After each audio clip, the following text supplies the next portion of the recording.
Okay, so oftentimes, y'all are asking me why my family would lie about abuse if it was real. Why I would be the only one with these memories, and why other members of my family weren't abused. Um, I recently found this on a site that I use. It's Recolor. And I thought maybe it would help some of y'all understand.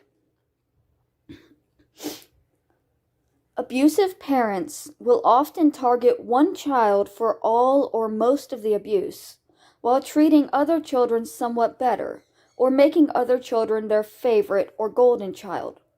I thought this was just a simple symptom of narcissism, their desire to be viewed as a good parent stored in one child they spoil, or try to make into a copy of themselves, and their desire to be a terrifying monster who has power and control over a vulnerable human stored in another.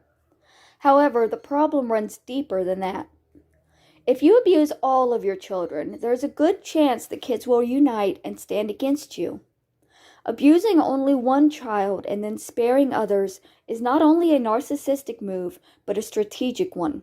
And don't think abusers have to be smart to strategize. This is done by instincts.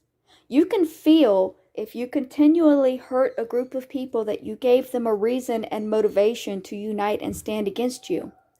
If abused siblings can bond over their abuse, they can create a strong connection and support each other through the abuse.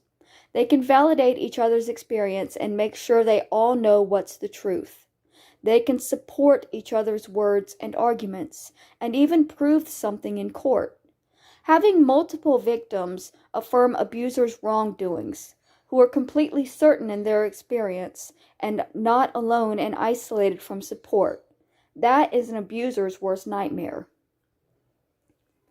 Abusers will pick out the victim that they feel is the safest to abuse. It means they might pick out introverted kid who stays alone a lot versus extroverted who might have a lot of friends and would tell someone very soon. They might pick out the more hardworking kid because it's easier to gain profit off of it and bully them into submission. They might pick the kid with strong morals because the kid with strong morals is unlikely to side with the abuser, so they would become a threat if another child is abused in front of them. They might pick a kid who is more compassionate and kind than others because they can blackmail and guilt them into submission more easily.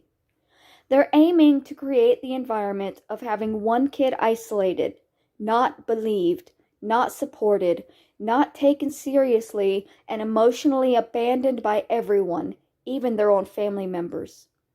Don't think they don't make this on purpose.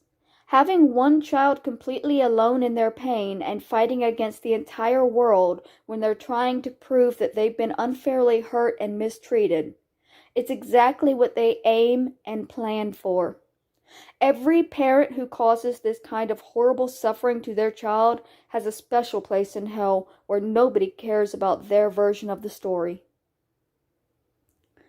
So when y'all want to ask me why my family would lie, or why other members of my family weren't abused, there's a lot of reasons. The main reason is that abuse is not always the same. It's oftentimes centered on just one person. And in my family, the entire family has centered it on me.